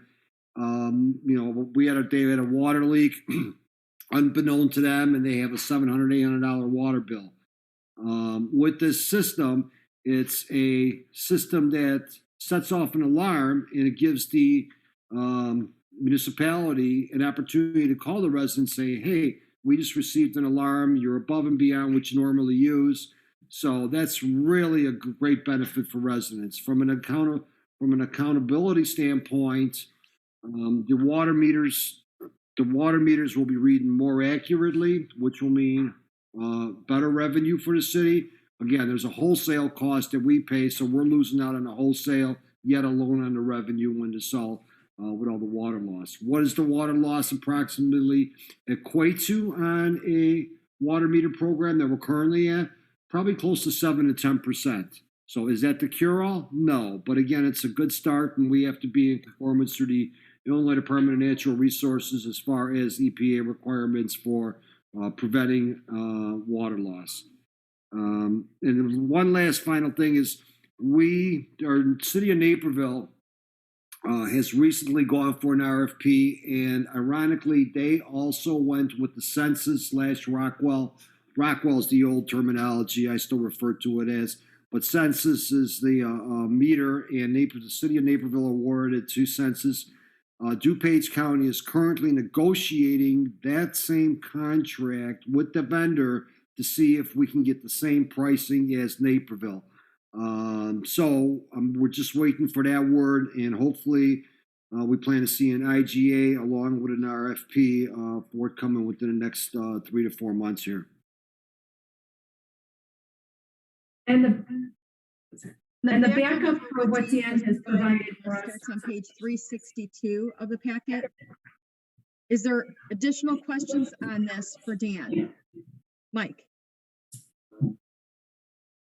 You're muted. I'm working on it. Okay, no problem. Yeah. The one question I have, Dan, currently we're paying DuPage County approximately $30,000 every 2 months for doing our readings and the billings. I understand that includes the billings also. But if these are automatic reads, would there be a savings because they will no longer have to do the readings? The answer, in theory, is yes. In practicality, I'm not sure how that's going to exactly work yet. That's to be negotiated because, as I said, if DuPage County is fronting the money for all the infrastructure, will they maintain and own the infrastructure? Because there's a trade-off there. And it's a great question, Mike, because the trade-off is if we hold the water meter readings as hostage, that means that DuPage County cannot bill for their sanitary because the water meter readings are based on a sanitary bill. So again, it's a very delicate situation. I don't have that answer for you at this point in time, but that's something that's, we've been looking at as well. And also just to add on to that, if we were to, let's say, bring in our own billing system, from what I've gathered so far, it's not worth us investigating that. Because we'll have software then, we'll have hardware, we'll have an additional employee, we'll need an employee for backup, so on and so forth. So kind of a little bit ahead of myself here, Mike, but that's one of the things we're looking at as well. Thank you. Eric, I saw you raise your hand. Yeah, and I actually got a communication from a resident that's concerned about the health issues with these electronic meters. They've read stuff online that there is saying that there is health risk of having those electronic meters in their home. I don't know if we've looked at that or if that's true or not, or unfortunately, information from the manufacturer on that. But if you go, I just Googled it now, you go out there, there's information out there talking about it. Correct. And what information it is, I'm sorry, we briefly had that conversation with the manufacturers. There will be a press release, so on and so forth on the turnkey operation. In conjunction with that, I know that ComEd also went through the same situation, and the city council had heard some of those arguments. In respect to that. So yes, we're very sensitive to that. That's why one of the opportunities here is that we're looking at, again, just to safeguard everything, was to put these remotes outside. Okay, what does that mean outside? Well, they're not in the home any further. Does that provide a level of comfort? The answer is yes. So again, I'm not sure which reports you're referring to, but whatever you have, Eric, if you could forward it to us, once we make a decision, once we provide feedback to the city council, that's something that, yes, we're going to look at, because that does become controversial. And we've already talked of an option where the residents can opt out. And again, we haven't decided if that's going to be an additional charge to the municipality, if that's going to be an additional charge to the consumer.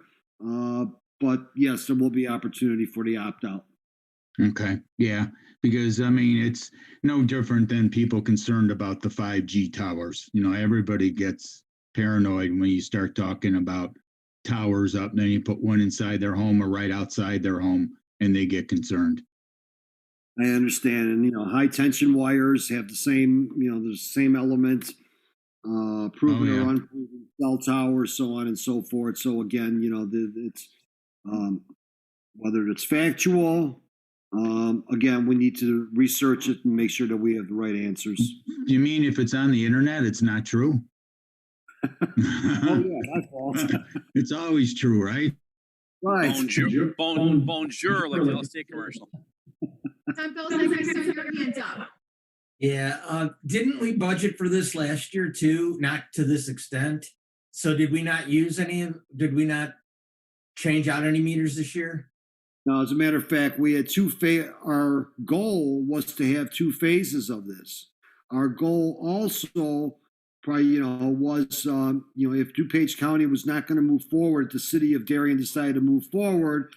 Thus, that answers somewhat of Mike's question. So the opportunity came where, we all got together, an RFP was established. So that's what the delay is right now. Unfortunately, it's still a delay because we don't have the final IGA. With DuPage County, their process is a little bit slower, I'll refer to it as. But again, at the end, within 3 months, I'm hoping that we have something. If we don't have something on the table here, we're going to have to look at something separately. But we didn't spend any of that money this year then. No, we did not put no. The only thing we've been budgeting for the larger commercial meters, which is separate, and we've been replacing those on our own. Okay, and so are the 9,000 the extent of everything that's needed for the city of Darien? Correct. And life expectancy of these? 20. Right now, we're at 20 years. Mayor? Dan, a number of years ago, we wanted to test these new meters. And we installed, I forget how many, a couple hundred in homes throughout Darien. Is that the same meter we're talking about, or were those? Because that was a new meter. It was supposed to go in and measure the efficiency of the water usage in those homes. And it was one of these ARB style meters, but there was no remote. There was nothing that was being sent, nothing on the outside of the house. Do you remember that program? Yes, in a matter of just to clarify that, Mr. Mayor, the program, as you said, was 2 or 3 years ago where we wanted to conduct a test of certain meters. We did a random sampling, and I want to say it was 105 or maybe 500, to which we replaced those water meters over a summer. Our employees, and those meters were bench tested for accuracy because that's what led to this meter changeout program. With that said, one of the meters that we were researching was the iPearl/census meter. The iPearl census meter still seems to be the proven meter. The meters that we put in there are ready to be AMR adaptable with this remote. So basically, that's all we need to do is go in there, slap a cable on it and the remote, and now you have an AMR, provided that you have the hardware and the rest of the equipment. So if you're one of those 105 who had that done, all you need is the wire slapped on or whatever. Wire and the remote, correct. In addition to every meter that we're replacing today, whether it's due to the meters that aren't working anymore, we replace it with this newer style meter. And again, there's no components of this that, Eric, back to your point, would cause any alarm. So again, they're all being ready to be switched over if and when. Thank you, Dan. Joe Kenny, do you have a question? Any other questions about this program? Any other questions in the Water Depreciation Fund budget? Brian Vanna.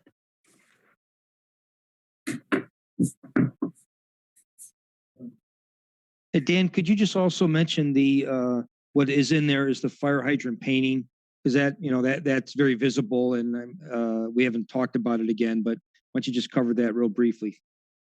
Right, and the fire hydrants, I have to grab the sheet, but again, we try to maintain the fire hydrants as part of house cleaning, and you'd be surprised how many phone calls we do get when the fire hydrants start to fade. Not only do they look, shoddy, it appears that a municipality is not taking pride in their infrastructure. So our hydrants, I believe, were painted 10 years ago last, and I don't have all the backup out in front of me.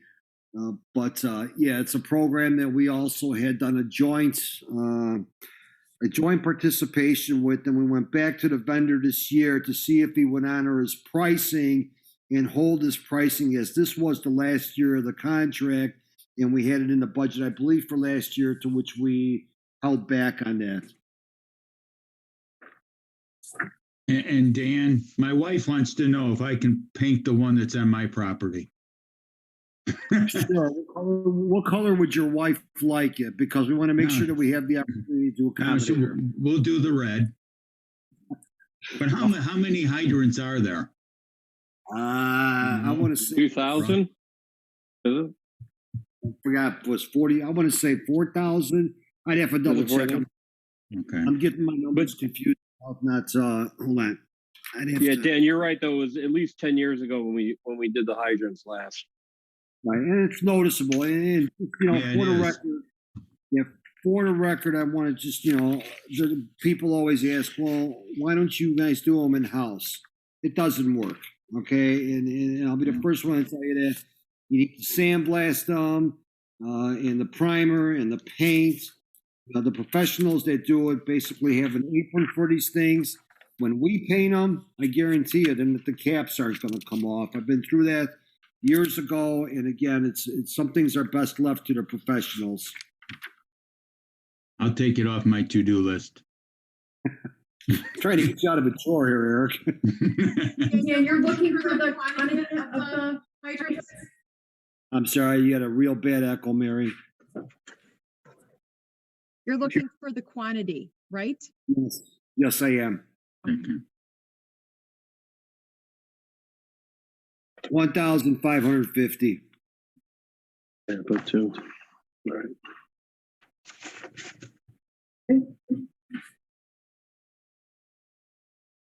Any other questions on water depreciation? Okay, with that being said, we will go on. I've got a question on page 338. And Dan, it's just we do this vehicle rating, and we've got this one that showed 77.87. Can you just real briefly explain how your rating works for the vehicles? Sure, it's a policy that we came up with. Mr. Mayor Marquez, I think was it 4 years ago when you were chairman? I think we came up with this, or maybe we came 5. up with it. It was actually more than 4 years ago when we developed the ditch program, and we developed the street program. We developed booklets that went with that, and soon after, even in conjunction with that, we developed the rating program for the vehicles, and I would say it was more than 5 years ago, probably at least 10 years ago. Maybe Ted remembers, but I think it was at least 10 years ago.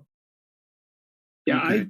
To be honest with you, Mayor, I thought it was between 6 and 8. But the point is that we came up with this plan to make sure that we'd rate every vehicle that comes through. Right. That's why we know, hey, this is going to get to this rating. We know when we're going to have to replace it. So yeah, we look at the maintenance record, Eric.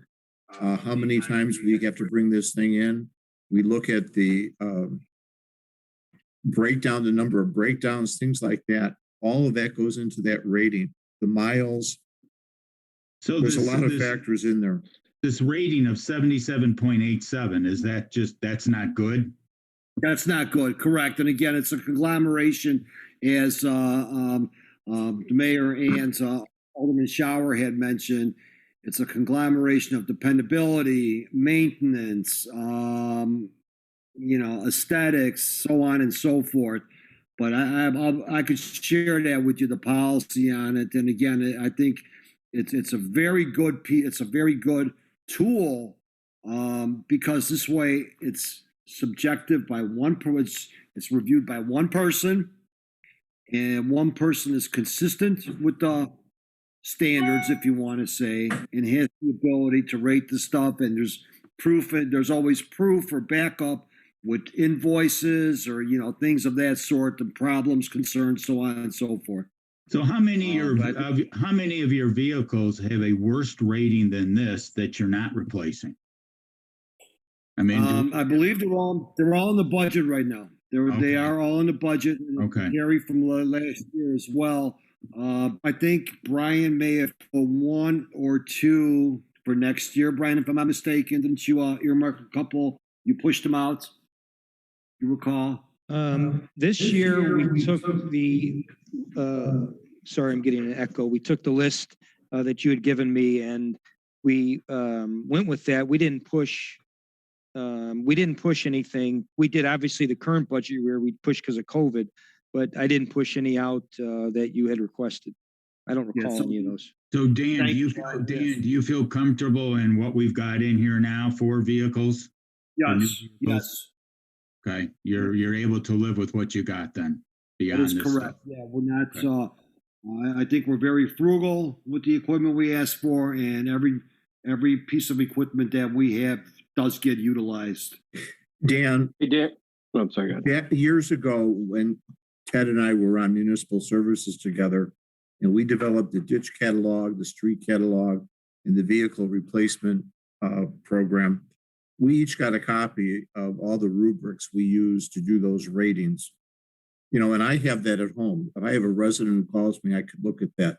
Do the new aldermen have anything like that, or can we get them a copy of the ditch? Yeah, Eric, I thought I provided you with the road program. Didn't I provide you with the road program?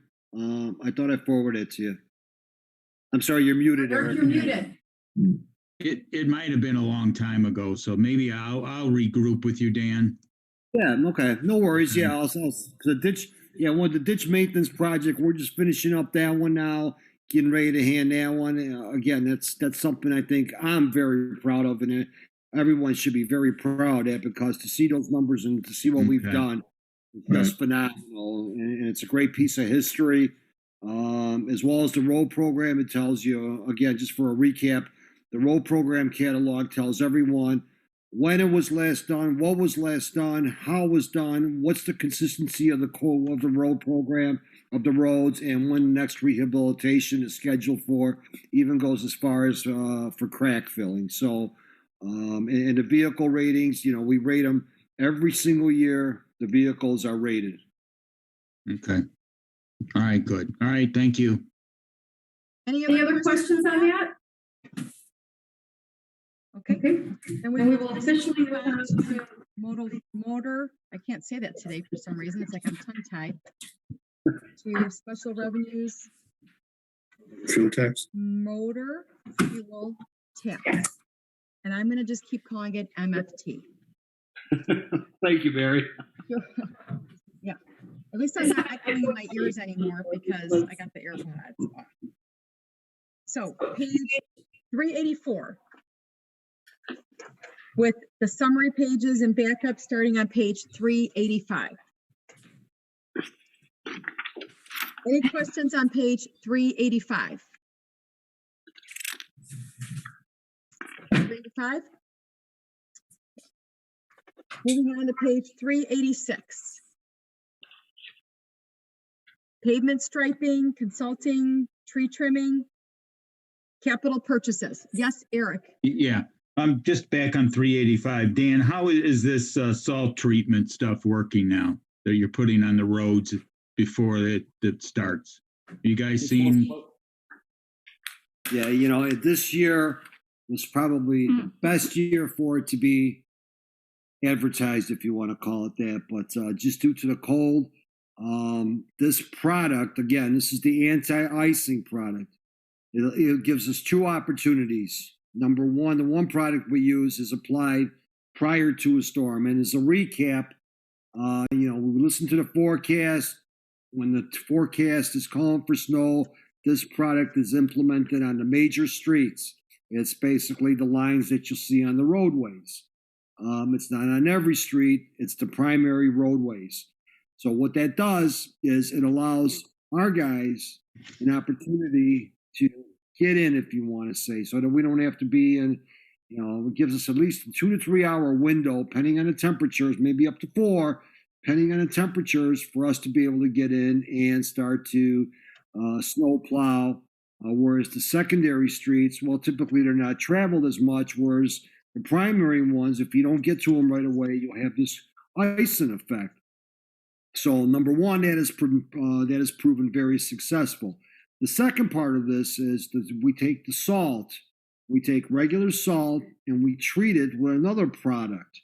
That product is good, is utilized for when we have temperatures, 10 belows to 15 belows, because conventional salt, you have to put down 2 to 3 times the amount when the temperature hits 0.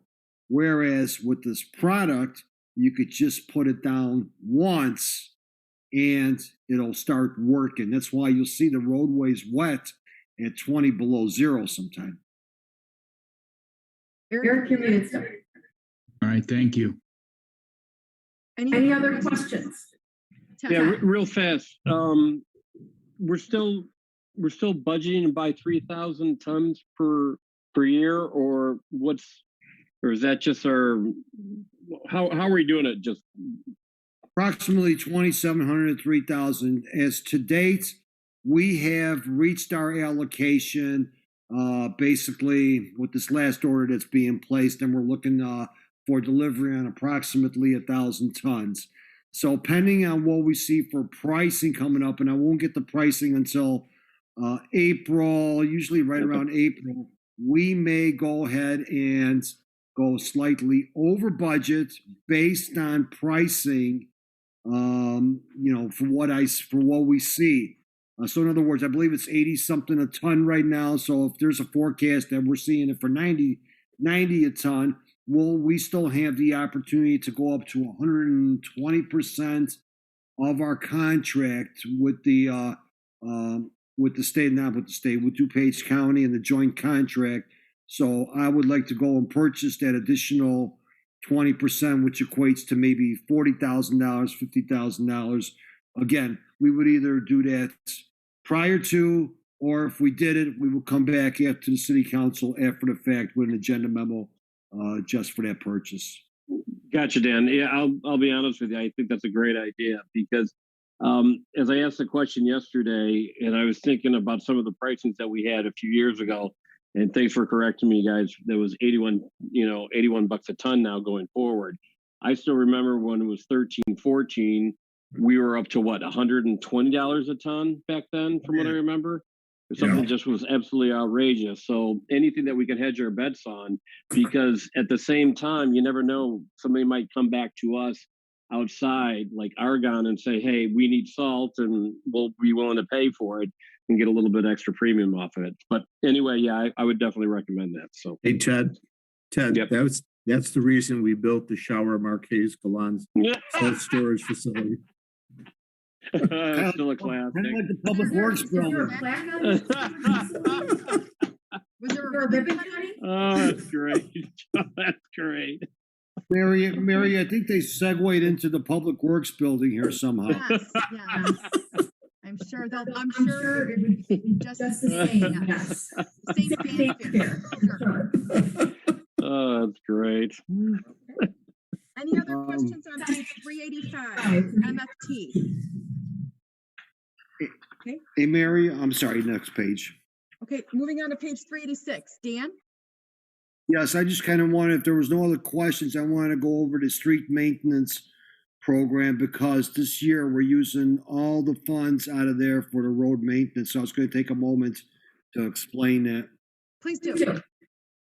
Okay, typically we use a format, we allocate monies from the general fund, and we typically don't use MFTs, just MFT monies for roadways. It just becomes a little more cumbersome. There's more demands, if you want to say, and those demands really equate to additional dollars that really don't need to be spent.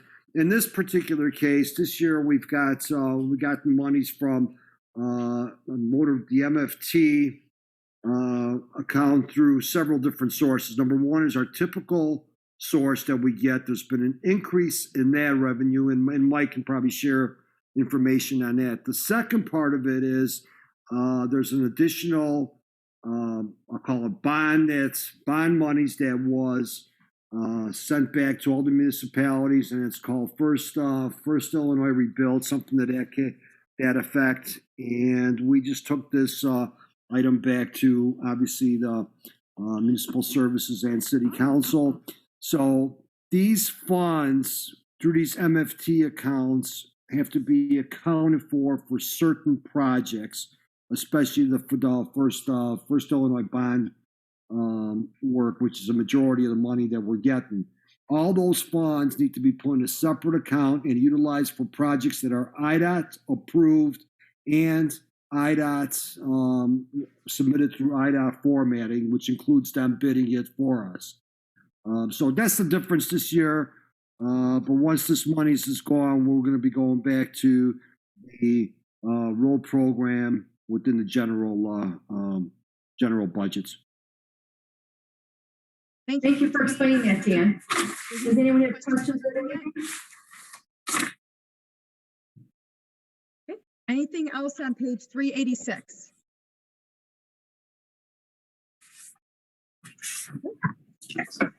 Yeah. Any more questions on the entire MFT budget?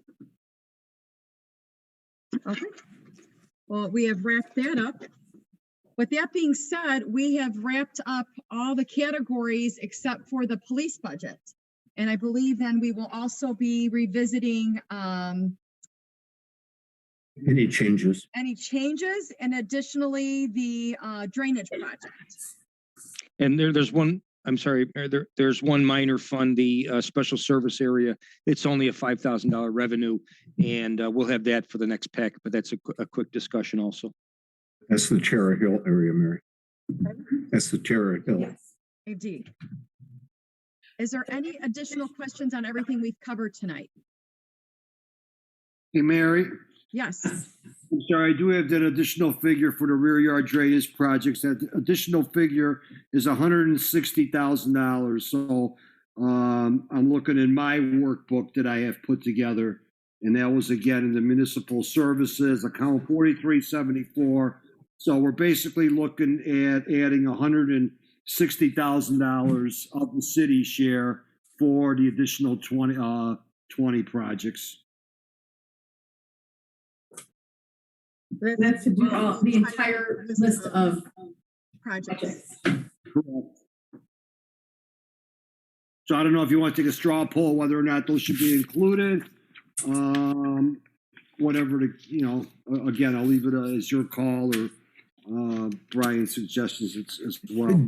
Yeah, Dan, there's another factor I think that council needs to consider that we discussed when we were discussing this came up with you and I and Brian, and that is if we do 30 rear yard drainage issues and we do the city related, we're kind of taxing our public works employees. Yeah, I guess we were worried a little bit about, are they going to be able to get all this done this year if we have those 30 projects and then the other major projects for the city?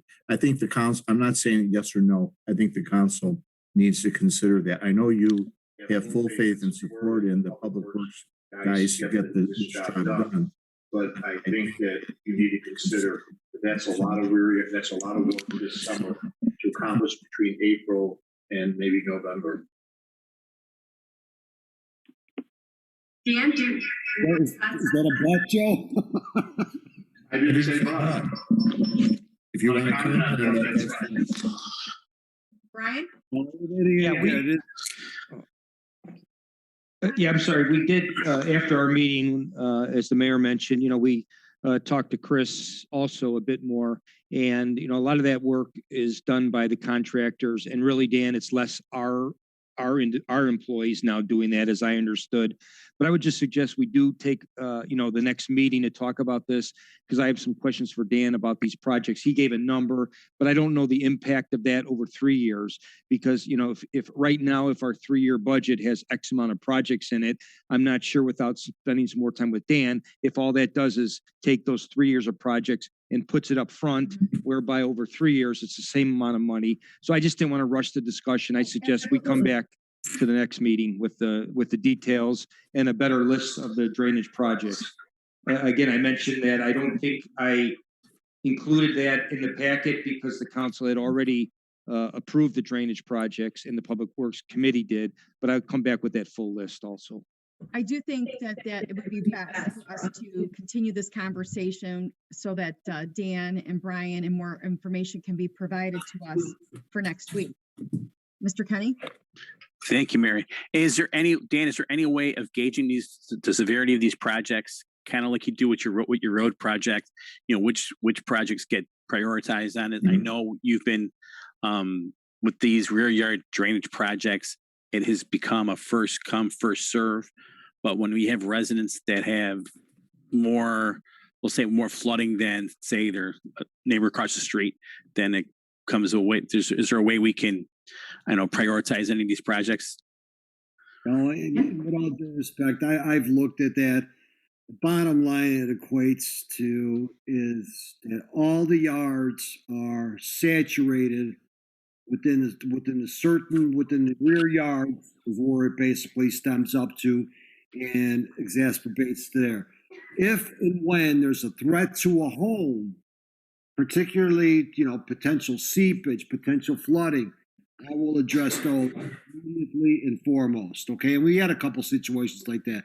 Other than that, Alderman Kenny, with all due respect, it's just very difficult to go and assess that. And depending on when it comes in, if you have one come in 2 weeks later and you just told the resident, okay, we got you on the list, and you come back and saying, no, we don't have you on the list now because somebody else just superseded you, and you're not even sure if that same resident or next resident is going to participate. So it's quite a long process with the letter writing that's going back and forth. And by the time we confirm with the residents and put the report together for city council approval, that, there's a lot of information, a lot of commitment from both sides, our side as well as the residents. I have to ask. Sure, understood. Any other questions about that? Because we will be discussing it further next week, along with the police budget. Any other questions overall this evening? Okay. With that being said, our next meeting is scheduled for Tuesday, February 23rd at 6:30. Some of us will be in council chambers. I'm assuming the remainder of the people who have been Zooming will be Zooming. And can I have a motion to adjourn this meeting? Motion by Joe Kenny, seconded by Lester Vaughn. All those in favor? Aye. Thank you, everybody. Aye. And you have a good evening. Good night, everyone. Good night.